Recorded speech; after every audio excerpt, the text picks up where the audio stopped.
Hello everyone, thank you for tuning in to Vidiot Entertainment Studios for this episode of Vidiot Movie Reviews.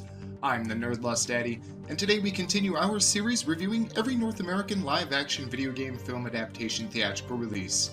And this week we hop back on the Paul W.S. Anderson train as we review 2010's Resident Evil Afterlife. Oh noes, we're back to this again. Well yeah, Pidds, but these are usually at least passable popcorn flicks, so let's jump into this one and see how it is. Oh, Taze. Now, Resident Evil Afterlife was released in North American theaters on September 10th, 2010. At that time, 17 games had been released in the series in combinations of mainline releases, spin-offs, and remakes. As usual, we'll stick with the mainline releases for comparison. Now those are Resident Evil, Resident Evil 2, Resident Evil 3 Nemesis, Resident Evil Code Veronica, Resident Evil 0, Resident Evil 4, and Resident Evil 5. We'll use all of these for a loose comparison, as this film and the film series itself are now extremely loosely based on the games and jump the tracks almost entirely a couple of movies back. Now you all know the plot of the games by now. Umbrella Corporation, a worldwide pharmaceutical company, begins experimenting with the T-virus, intending to use it as a biological weapon and sell it to the highest bidder. This virus can turn humans into zombies and mutate living animals and plants into monsters. Their work begins in a secret underground laboratory located beneath the fictional Raccoon City, which serves as the setting for many of the games. One day, the T-virus eventually gets loose and goes out of control, spreading throughout the city, the state, and ultimately the country and the entire world. Many recurring characters appear within the series, trying to stop the Umbrella Corporation and have their origins found within Raccoon City, such as Police Tactical Unit STARS members Chris Redfield, Jill Valentine, and Albert Wesker, along with police officer Leon S. Kennedy and Chris's sister Claire Redfield, to name a few. Now in the film, we pick up after the events of Resident Evil Extinction, with Alice leading her clones on an assault upon the Tokyo branch of the Umbrella Corporation. In the ensuing chaos, Albert Wesker attempts to escape in an Umbrella Corporation tilt-rotor plane. Unbeknownst to him, the real Alice had hidden on the plane and sneaks up behind him to try and kill him. Wesker catches her off guard and ends up injecting her with an antivirus that attacks the T-virus cells in her body, causing her to lose her powers. During this distraction, Wesker lost attention on the plane's trajectory, and it ends up crashing into a mountainside. Alice ends up rising from the wreckage and then walking away. Fast forward months later, and Alice is flying along in a plane searching for the haven Arcadia mentioned in the previous film. She ends up arriving at the coordinates described in the journal she'd found, lands, and ends up running into Claire Redfield, who attacks her and seems to be suffering from amnesia due to a large mechanical spider-like device attached to her chest. Alice subdues her and removes the device from her. And being that it seems as if the island is abandoned with no other signs of life or sanctuary, Alice loads Claire into the plane and takes off again, heading for Los Angeles in the hopes of finding sanctuary and more survivors. She eventually spots a group of survivors on top of a prison and lands the plane on the roof. She learns from the group that they had been waiting for someone from Arcadia to come rescue them, and when she mentions that she's already been to Arcadia and that no one is there, they correct her previous understanding of what Arcadia is by showing her a ship sitting off the coast named Arcadia. Together, Alice, Claire, and the group work to try and escape the prison and reach the ship to try and find help and unravel its mystery. Alright, so we have little to no similarity here with any of the game's plots. But was this original plot set within the universe at least entertaining and fitting?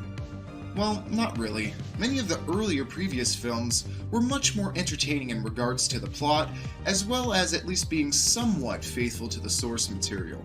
This plot comes off feeling more like filler, sort of like the episodes of a TV show you would get mid-season. Not engaging really, but also not terrible, just empty filler. So, at most, I can give this a barely passing hawoo. Pidds, what did you think of the plot? Hawoo. Well, what about the setting and world representation? We do at least get to see the typical zombies, zombie dogs, and some interesting scenes with Wesker. The cinematography also comes through by presenting a bleak landscape ravaged by the zombie apocalypse. Though I think they faltered here and there in regards to the effects doing justice, as it seems like they somehow got worse than in the previous film. Again, we have something that can at the most be considered passable, so this gets a passing hawoo. Pidds, what did you think of the setting and world representation? Hawoo. Alright, let's jump into the characters and stay within talking about just the main ones from the games, as well as only the most important ones from this movie, as most of the characters introduced in this film are fairly forgettable. Let's start with Chris Redfield, played by Wentworth Miller, probably best known for his role in the TV series Prison Break. Here he plays the brother to Claire, who in the games was a member of STARS that eventually founded a US agency to combat and prevent events like the T-virus outbreak. While the portrayal here is passable, it frankly is disappointing. We get little to no background linking him to his history from the games, let alone his relation to Claire. He's just thrown in here as a name-drop nod to the games, just like Claire was in the previous film. This one's a chit, futter. Pidds, what did you think of Chris? Chit, futter. Claire Redfield, portrayed by Ali Larter, known from Varsity Blues and Final Destination, as well as the TV series Heroes. Here, the role is just yet again more passable at best, but simply thrown in as a name-drop nod to the games. We still get nothing that links her to her history in the games, let alone to the history with her brother, other than simply acknowledging they are related. Another chit futter here. Pidds, what did you think of Claire? Chit, futter. Albert Wesker, played by Sean Roberts, known for his roles in other zombie films, particularly the originator himself, George A. Romero's Land of the Dead and Diary of the Dead. Here he's the ex-STARS member turned Umbrella Corporation agent who has chosen to inject himself with the T-virus to attempt to gain the power achieved by Alice. This character is one of the very few redeeming things about this movie.